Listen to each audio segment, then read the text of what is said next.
Hello everyone. Welcome to this video lecture on understanding the concept of time value of money. The very crucial questions which need to be answered by using this concept are like, if I put up that how to determine today the monetary value of cash transactions that are expected in the near future, that is the equivalence of the cash flow diagrams which are expected to occur at some future point of time. What is the value of those transactions at the present point of time? Another question, say to have X amount of money at any future point of time, what should I possess now so that over the time period this amount which I possess now, that must be equivalent to some other amount over a period of time. Another question, investing now or holding it for future, which is the better investment in the present circumstances. Another one, where to invest if we have multiple options for investing, like putting up the amount of money in a bank or investing it in an alternative one or in alternative two, which one is best suited for us. So these are some of the questions which one can answer if we know the concept behind time value of money. So let us first understand what do we mean by time value of money. Time value of money simply refers to the fact that money in hand today is worth more than the same amount of money promised at some future point of time. Or if I put it in another way, like which one we would prefer, to have $100 today or to have same $100 after 5 years of time? Of course, the answer will be $100 today. But to make it a bit more complicated, let me put up another question, $100 today or $1,000 in 5 years. So the answer to this is now a bit complicated because we have to do certain analysis and only then we can answer this. So this is because of the fact that we all know that the value of money depends upon the time frame which we are talking of. Simply we can say that time value of money is basically responsible for judging whether to hold the money right now or to invest the money in some venture, because interest is always associated with money. Or in other words, money received sooner rather than later allows one to use the fund for investment or for consumption, and this concept basically refers to as time value of money. This is because of the fact that time allows one the opportunity to postpone consumption and to earn interest. If we are not investing, we are simply putting up the money in a bank, we are getting some interest on it. So when it comes to interest, we all are aware that we are having two types of interest. One is simple and compound. Many calculations we already did on simple and compound interest in our class 8th or 9th standard. The concept is very simple. Simple interest, if just to revise, if the interest rate is 5% and if I invest 500 rupees, then the interest earned is 5% of 500, that is 25 per year if the rate of interest is 5% per year. So the total interest earned, if we are using simple interest, it will be 25 into 2, and what we get back after 2 years is 500 plus 25 plus 25, that is 550. So this is simple interest. But the calculations for compound interest is that in the first year what we have earned is 500 plus 5% per annum if the interest, then the money accumulated at the end of year 1 will be 500 plus 25. That means 525. So in the second year, this will become the principal amount and 5% interest will be earned on this 525. So after, we if we just calculate how much is the balance in my account after the end of 2 years, it will be somewhat more than 550, rather 551.25. So this is the basic difference between simple interest and compound interest, and we are all familiar with it. Now, whenever we solve any economy problem based on cash flows or based on the time value of money, the one of the basic thing is, first of all, we must know how to draw a cash flow diagram. Cash flow diagram is nothing but simply it's a graphical representation of all the transactions which are taking place. Now, if we look up at the transactions, generally we have two types of transactions. Either we are earning something, or we can say that money is coming in our hand, or we are investing something, that means money is going out of my hand or pocket. So we have two types of transactions. One is what we call as cash inflow, when we are earning something or when the money is coming in our pocket, and when we are spending or investing this money, this is known as cash flow. So any pictorial representation of this is termed as a cash flow diagram. So we have two transactions. So the terminology is that whenever we have cash inflow, it will be denoted by an arrow upward, and whenever we have a cash outflow, that is, if the money is going out of one's pocket, it will be denoted by an arrow downward. The same analogy can be used as what we are having in our passbooks. Either we are having some credit or we are having some debit. If we are having some credit, it will be denoted by an arrow upward, and if we are having some debit, it will be depicted by an arrow downward. Vice versa we can also use, but the same nomenclature or the same terminology must be followed throughout the problem. So this is a typical representation of a cash flow diagram. We are having arrows which shows the amount or the degree of investment, and their direction basically depicts whether the cash is inflow or the cash is outflow. One of the important thing to note here is that we have a time scale. So every transaction has to take place at the end of that particular time period. Say between year zero, within year one, if we have multiple transactions, then all these transactions will be depicted at the end of year one. So whatever years we are having on the horizontal line, it depicts the the end time of that particular year. Similarly, if we are having n number of transactions between year 2 to year 3, all these transactions will be depicted at the end of year 3. So this is the terminology which we generally use whenever we are drawing the cash flow diagrams. Another important thing is that in which perspective we are drawing the cash flow diagram. Because if I am drawing the cash flow diagram as a account holder of the bank, the direction of arrows will be entirely opposite if I am drawing the same diagram from the bank's perspective. So we call it as borrower's perspective and lender's perspective. The only difference between the two, that the direction of arrows or the direction of the transactions will get reversed.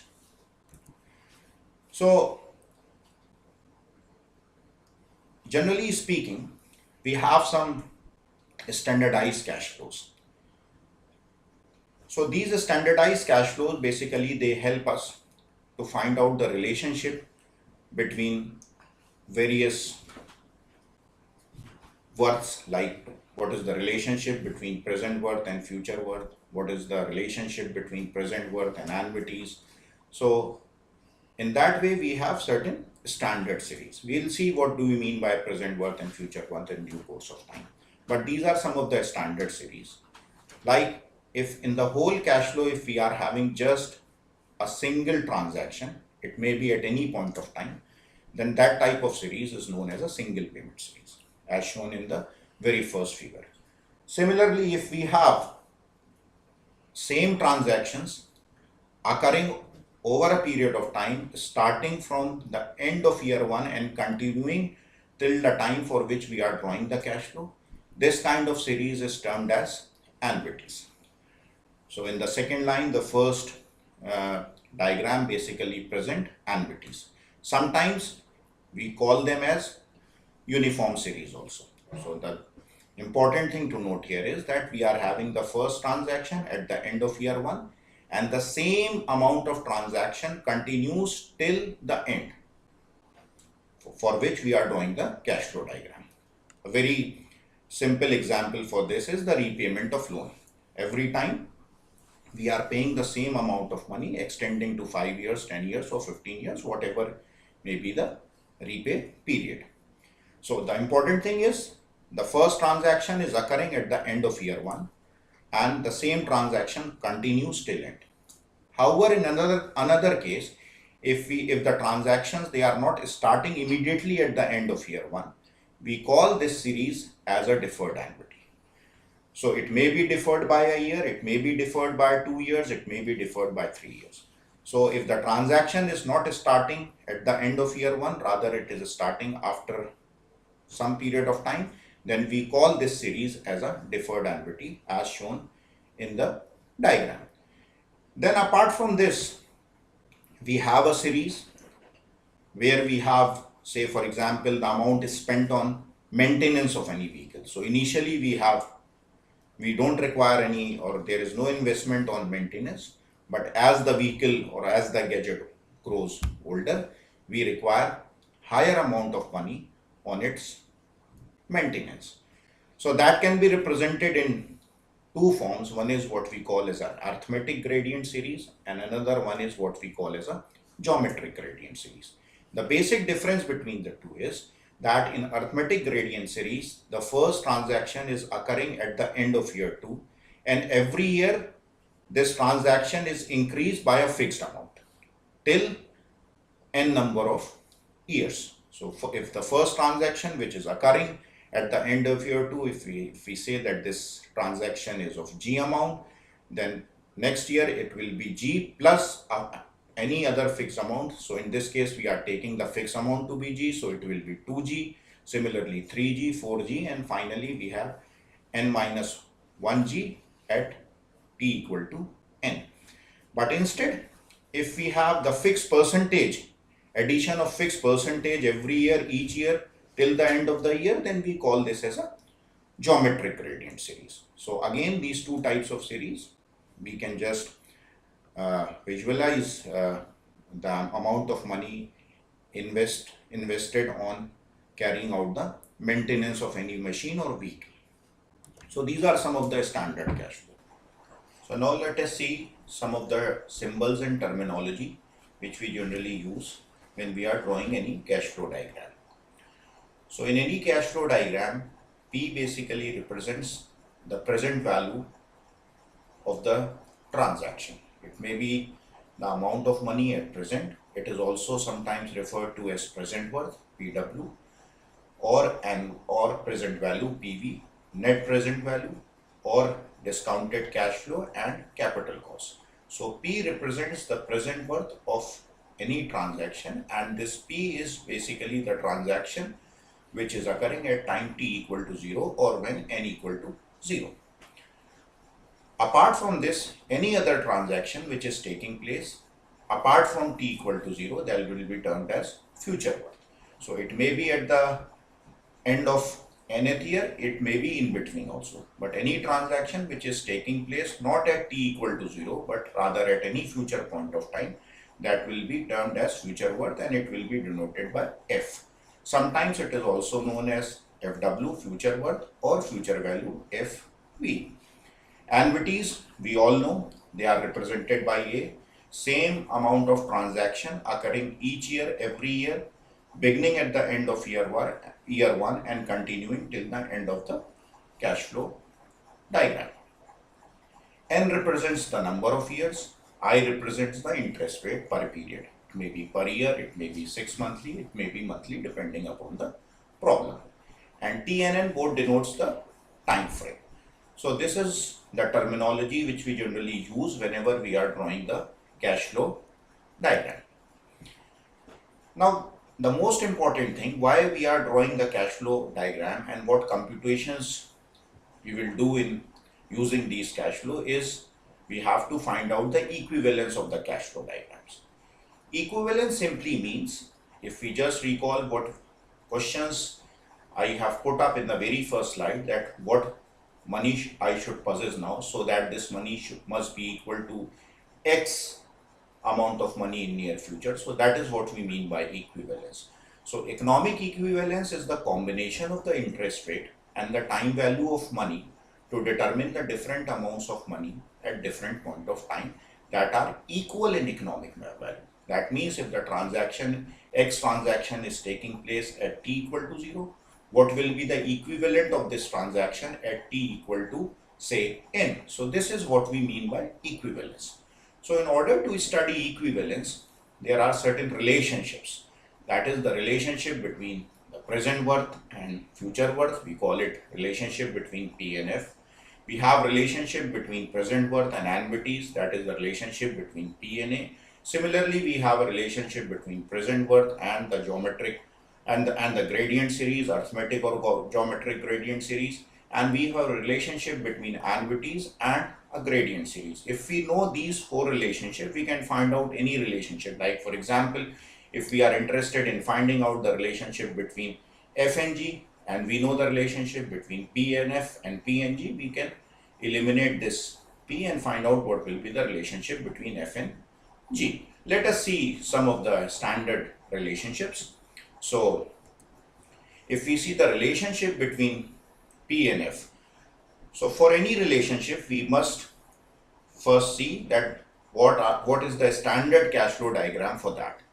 So as I have already told you, that P is any transaction which is taking place at n equal to 0 or t equal to 0, and F is any future transaction. So just to see, say if the principal, or right now the transaction P transaction is there, and if we wish to determine the value of this transaction at the end of, say, 1 year, where I is the interest rate. So the interest charged in a year is nothing but I into P. So the equivalent amount of money accumulated at the end of first year will be P plus IP, or we can say P parenthesis 1 plus I. Now this becomes the principal amount for the second year, and if I is the interest rate, so interest will be I% of P 1 plus I. Finally, what is accumulated at the end of second year will be P parenthesis 1 plus I to the power 2. So on and so forth. Similarly, if we are interested in finding out the future worth of any transaction P, it will be nothing but F is equal to P 1 plus I to the power n, which is evident from the table given in the slide. So the thing is that if we know the present transaction, the amount of present transaction, we know the interest rate, and we know the time period, using this relationship we can find out the equivalence of any present transaction in future course of time. So this is the relationship between P and F. Similarly, this relationship can be expressed in this form also, where we can use the standard tables given at the end of any engineering economy book. That is, F is equal to P parenthesis F oblique P comma I comma N, and the term within the parenthesis is basically called as the future value interest factor.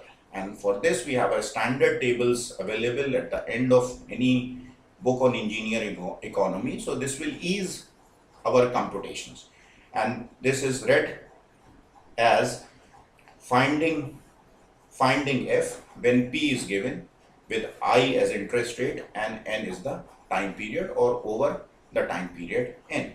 So this is the nomenclature which you will find in some of the books, and this is because of the fact that standard tables can be used to find out this interest, the value of the interest factor.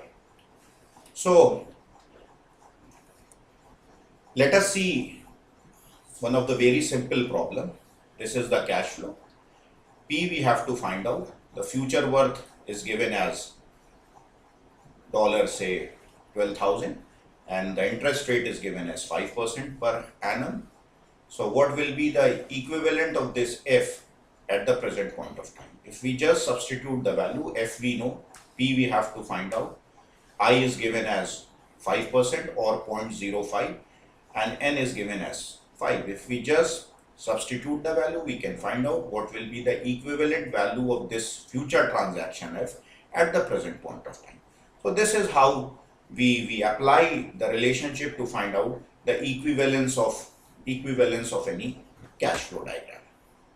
Let us see some more relationship, a standard relationship between between P and A.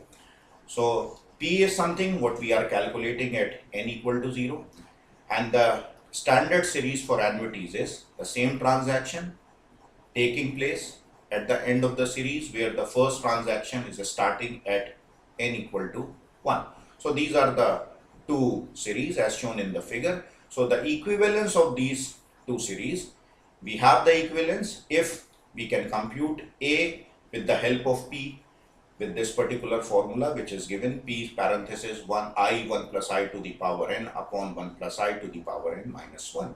So once we know the relationship between P and A, we just substitute P with F, we can find out the relationship between F and A. So this is the relationship between P and A, and one has to keep in mind that these relationships are valid whenever we are having a standard series. Even in this series, if we somehow eliminate a transaction from the annuities which is taking place at 1, then this formula is not valid. This formula is just valid if we are having a standard series as shown here. For arithmetic gradient series, we all know the first transaction is taking place at n equal to 2, and every time the transaction is increasing by a fixed amount. So that is what an arithmetic gradient series is. So if I find out the relationship between a gradient series and the present worth, these are the standard relationships. So we can use these standard relationships to find out what is the equivalence of this gradient series shown in the center with P, what is the equivalence of this gradient series with annuities, and what is the equivalence of this gradient series with F, with these three formulas. One has to remember that these formulas are only valid if we have these transactions. If somehow we eliminate the gradient transaction which is taking place at n equal to 2, then this formula will not be a valid one. We have to then manipulate the formula in such a way that we can apply this to a modified series. So this is all about the various relationship between the transactions, present, future and annuities. So thank you very much. So in our next slide, we will see how we use these standard relationship to find out the equivalence of cash flow diagrams. Hope you have enjoyed this lecture. Thank you very much.